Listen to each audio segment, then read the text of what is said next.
Do you think this African wedding tradition seems unusual? Then you probably know little about truly strange wedding traditions and rituals. Let's fix that.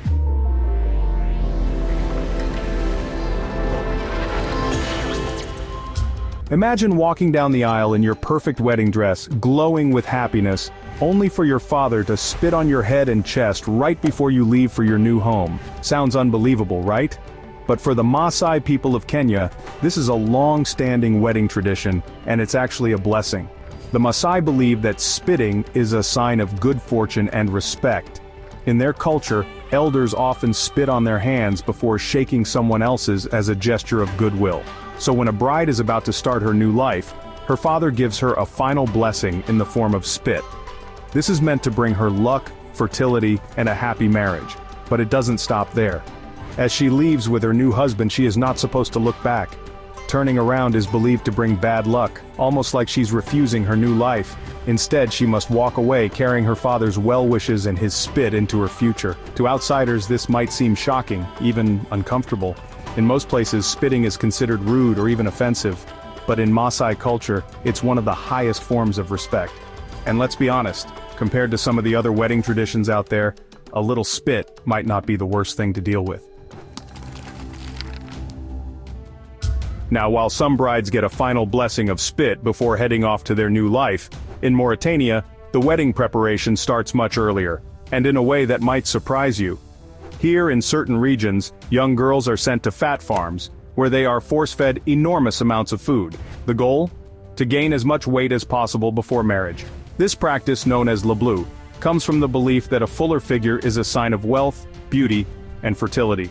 A thin woman might be seen as coming from a poor family, while a heavier bride is believed to bring prosperity to her husband. Girls as young as 5 years old are sometimes subjected to this process, eating thousands of calories a day, milk, porridge, and fatty foods, until their bodies match the desired standard. Of course, this tradition has come under heavy criticism in recent years, and many women in Mauritania are speaking out against it. But despite efforts to end the practice, it still exists in some rural areas. The idea that a woman's body must fit a certain mold before she can be considered a worthy bride is nothing new, but few cultures take it to this extreme. And yet, as unusual as it seems, strict beauty standards exist all over the world, just in very different ways.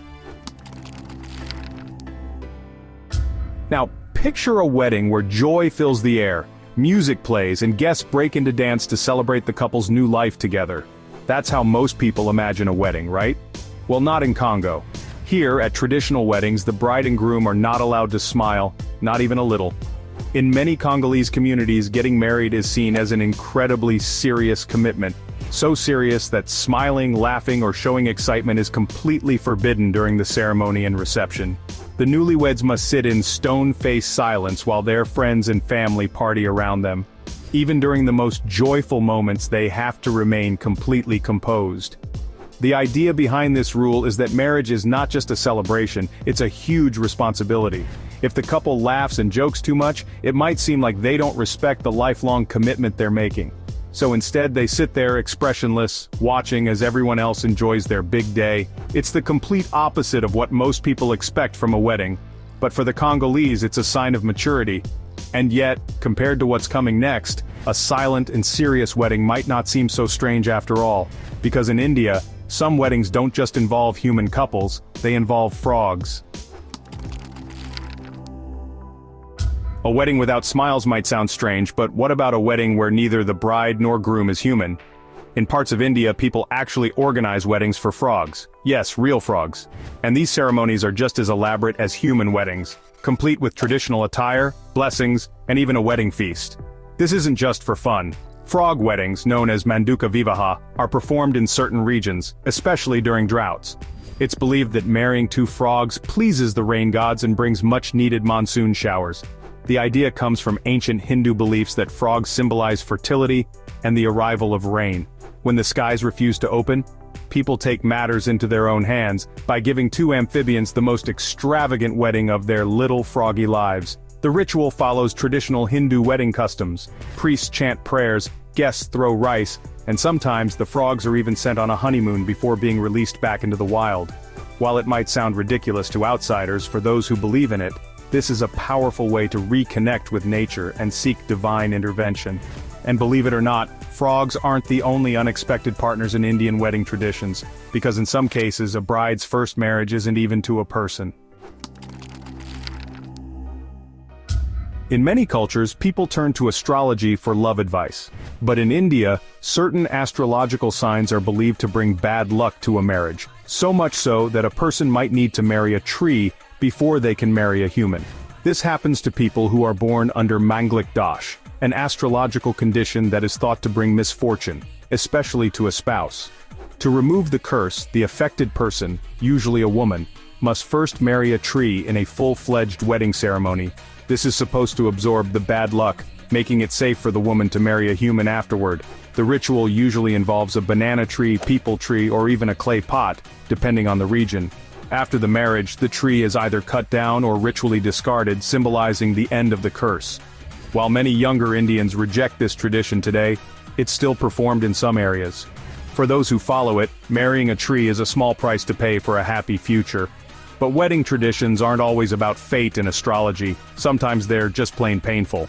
And in South Korea, grooms don't get to walk into marriage so easily. First, they have to survive a foot-beating ritual. Weddings can be stressful, but in South Korea, the groom has to survive a bizarre challenge before he can even reach the altar. After the wedding ceremony, his friends and family tie his ankles together, take off his shoes, and beat the soles of his feet, sometimes with a wooden stick, sometimes with dried fish. This tradition, known as baldeung chigi, is meant to test the groom's strength and resilience before marriage. Some believe it makes him smarter or even more prepared for the wedding night. It's also just an excuse for friends and family to have some fun at his expense. The beating is usually playful rather than painful, but it can still be uncomfortable. And since some versions involve hitting the groom with dried fish, the ritual also fills the room with a not-so-pleasant smell. It might seem like an odd way to celebrate, but compared to some other customs, a sore foot isn't too bad. Because in China, some grooms have to carry their brides over burning hot coals before they can start their married life.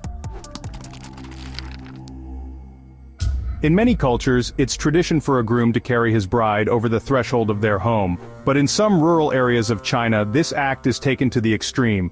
The groom must carry the bride over a bed of burning hot coals. The goal?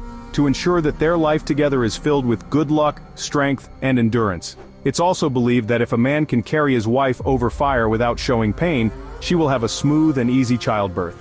The firewalking ceremony isn't always done at the wedding itself. Some couples perform it before stepping into their new home. The groom carefully picks up his bride and walks over the scorching coals, determined not to drop her. While this tradition isn't as common today, it still happens in certain regions. And let's face it, if a groom is willing to literally walk through fire for his bride, he's probably serious about the marriage. Most brides cry at weddings, but in China's Tujia ethnic group, crying isn't just expected, it's required, and not just on the wedding day. For an entire month before the wedding, the bride must cry every single day. This tradition, known as zuotang or sitting in the hall, begins about 30 days before the ceremony. At first, the bride cries alone. After a few days, her mother joins in, then her grandmother. Eventually, more female relatives join the daily weeping sessions until the house is filled with an emotional chorus. But these aren't just random tears, the crying is actually a ritualized performance.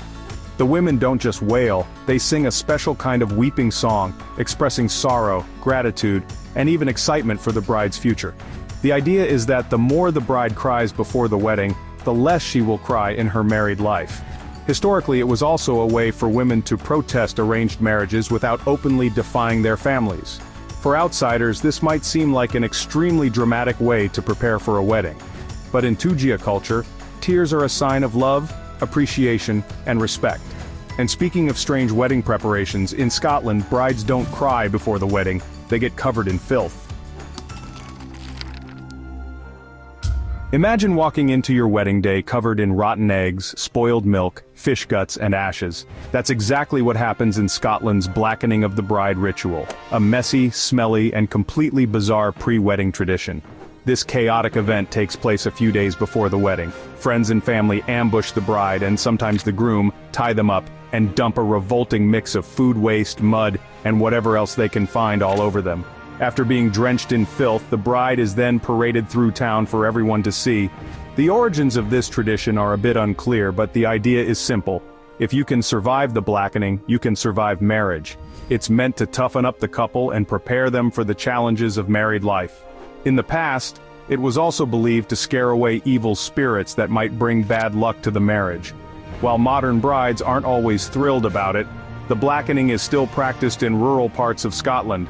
And if you think this is one of the most uncomfortable wedding traditions, think again, because in some parts of Indonesia and Malaysia, newlyweds aren't even allowed to use the bathroom. Most honeymoon traditions involve relaxation, but for the Tidong people of Indonesia and Malaysia, the first 3 days of marriage are anything but comfortable. Newlyweds must follow a strict rule. They cannot use the bathroom at all. That means no relieving themselves, no showering, no stepping away for even a minute of privacy. They are constantly watched by family members to ensure they follow the rule. To help them endure this, they are given only small amounts of food and water. Why go through such an extreme challenge? According to Tidong beliefs, if the couple can survive 3 days without using the bathroom, they will have a long and happy marriage. Breaking the rule is thought to bring bad luck, divorce, or even infertility. It's an incredibly difficult test, but once they get through it, the couple is free to start their married life with blessings and good fortune. As unusual as this might sound, wedding customs involving strange superstitions are common around the world. Most people wish for a happy and fertile marriage, but in 19th century France, couples took this wish to an entirely different level. Instead of waiting for nature to take its course, they would place a live baby under the bed on their wedding night. Yes, you read that right. Before the newlyweds could spend their first night together, a healthy baby was tucked under the bed as a sort of fertility charm. It was believed that the presence of a baby would encourage the couple to conceive quickly and ensure they had many children. In some versions of the tradition, the couple wasn't even alone during this intimate moment. Elders or family members would wait outside the room, listening for signs of success. The pressure to produce an heir was strong, and this strange custom was meant to make sure everything started off on the right foot. Thankfully, this ritual faded away as times changed. But in some cultures, wedding entertainment was just as strange as the rituals themselves. And in Bulgaria, that entertainment sometimes included a dancing bear.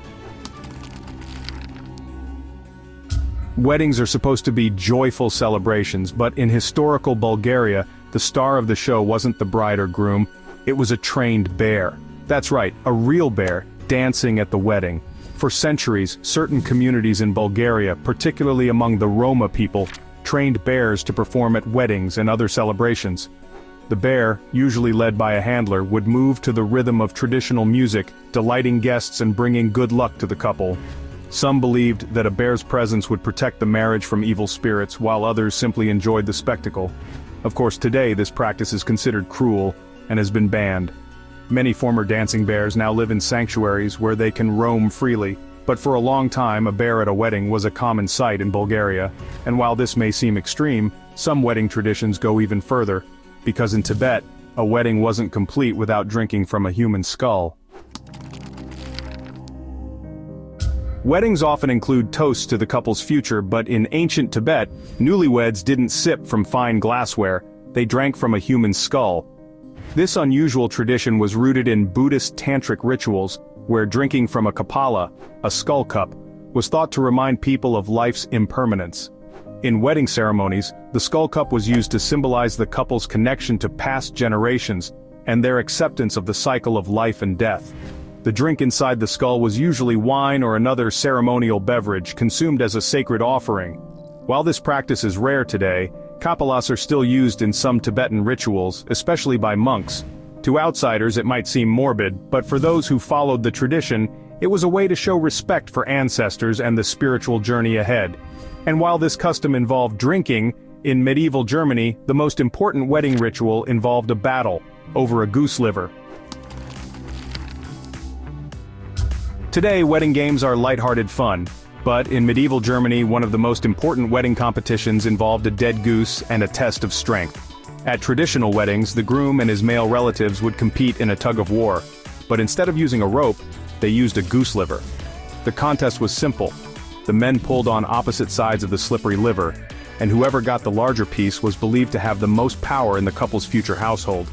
This bizarre custom was a mix of superstition and entertainment, but it was also a way to ensure that the strongest family members took charge. In some cases, other guests got involved and the entire celebration turned into a chaotic, greasy mess. While the goose liver battle has disappeared, Germany still has some strange wedding traditions today, though most don't involve fighting over poultry. But no matter where you go, weddings always have their own unique and sometimes shocking customs.